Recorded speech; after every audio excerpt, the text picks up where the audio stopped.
ગુજરાતમાં આપનું સ્વાગત છે। રાજકોટ કોર્પોરેશનનો આરોગ્ય વિભાગ સતર્ક।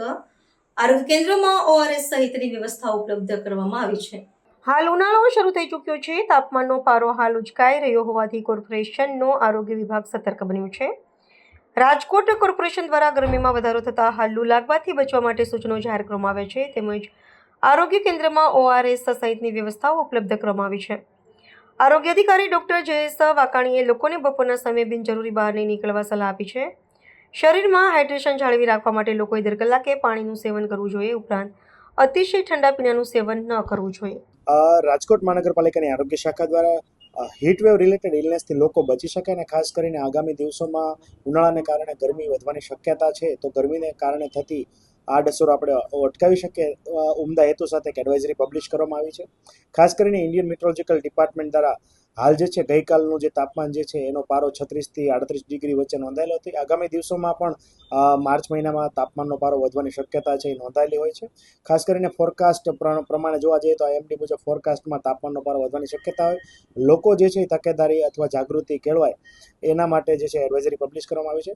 લોકોએ બની શકે તો બપોરના સમયે બિનજરૂરી બહાર નીકળવાનું ટાળવું જોઈએ। ખાસ કરીને સગર્ભા ધાત્રી બહેનો ઉપરાંત જે છે સિનિયર સિટીઝન ઉંમરમાં જે મોટા હોય અને લાંબા ગાળાની બીમારીથી પીડિત હોય, લવાઓ ચાલુ હોય, સાથે સાથે બાળકો ઉંમરમાં નાના બાળકોને વેકેશન પડી જાય ત્યારબાદ લોકો જે છે બહાર જઈને આઉટડોર એક્ટિવિટી કરતા બાળકો વગેરે ખાસ કરીને આ સમયગાળા દરમિયાન સાવચેતી રાખવાની જરૂરિયાત છે। બની શકે તો ઘરની બહાર નીકળતા પહેલા પ્રવાહીનું સેવન એટલે કે તમારા શરીરની અંદર પાણીની માત્રા જાળવવા માટે હાઇડ્રેશન છે એ ખૂબ અગત્યનો ભાગ ભજવે છે। તમને તરસ લાગે કે ના લાગે દર કલાકે ઓછામાં ઓછું 200 ml એટલે કે 1 ગ્લાસ જેટલું પાણી પીવું ખૂબ હિતકારક છે।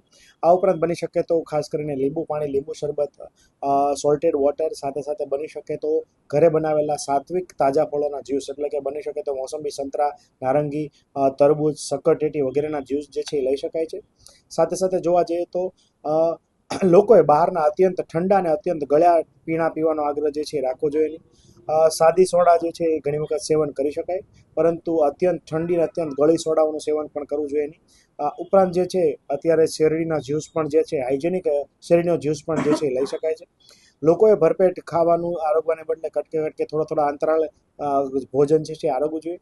આ ઉપરાંત ખાસ કરીને લોકોએ બહાર નીકળવાનું થાય તો ટોપી, રૂમાલ વગેરે જે છે દ્વારા શરીર ઢંકાય।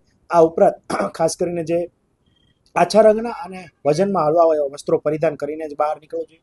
આ ઉપરાંત મોટાભાગની અસર જોવા જઈએ તો હીટ રિલેટેડ ઇલનેસ એટલે કે લૂ લાગવાની શક્યતા જે ખાસ કરીને આઉટડોર એક્ટિવિટી કરતા હોય તે લોકોમાં વધારે જોવા મળે છે। એમાં પણ ખાસ કરીને જે લોકો માર્કેટિંગના બિઝનેસ કરે છે, ફિલ્ડની એક્ટિવિટી કરતા હોય, લેબરનું કામ જે છે એ કરતા હોય છે, તો કન્સ્ટ્રક્શન રિલેટેડ કામ કરતા હોય એ લોકોએ ખાસ કરીને બપોરના સમયે પીક અવર્સ દરમિયાન સીધો તડકો પડતો હોય તો કામના કલાકો કાં તો વહેલા કરવા જોઈએ ને કાં તો મોડા કરવા જોઈએ, જેના કારણે સીધી હીટ રિલેટેડ ઇલનેસ છે એ ટાળી શકાય। આ ઉપરાંત કોન્ટ્રાક્ટરે પોતાના સ્થળ ઉપર પીવાના પાણી અને છાશ કે અન્ય વિતરણવાળી વ્યવસ્થા જે છે એ કરવી જોઈએ। આગામી દિવસોમાં જો તાપમાનનો પારો વધશે તો બપોરના સમયે સિગ્નલ બંધ કરવાની કાર્યવાહી પણ કરવામાં આવશે। સાથે સાથે શેડિંગની કાર્યવાહી પણ સિગ્નલ પર કરવામાં આવશે અને જે વિવિધ પ્રકારના ગાર્ડન છે ત્યાં વિવિધ પ્રકાર પાણીની પીવાની વ્યવસ્થા સાથે સાથે છાંયડાની વ્યવસ્થા પણ જે છે એ કરવામાં આવશે। આ ઉપરાંત જોવા જઈએ તો આગામી સમયમાં એડવાઇઝરી મુજબ અન્ય ડિપાર્ટમેન્ટો સાથે સંકલન કરીને જે જરૂરી પગલાં લેવાના છે લેવામાં આવશે। ગત વર્ષે જે છે આપણા BRTSના બસ સ્ટોપની અંદર કુલર મૂકવા સાથે સાથે બસની અંદર પીવાના પાણીની વ્યવસ્થા વગેરે સેવાઓ કરવામાં આવી હતી। જો તાપમાનનો પારો વધશે તો આ બધી કામગીરી પણ કરવામાં આવશે। तो व्हाट्सएप, ट्विटर, फेसबुक, इंस्टा जहाँ भी आपका अकाउंट है, इसे शेयर बटन के द्वारा वहाँ पर शेयर करें।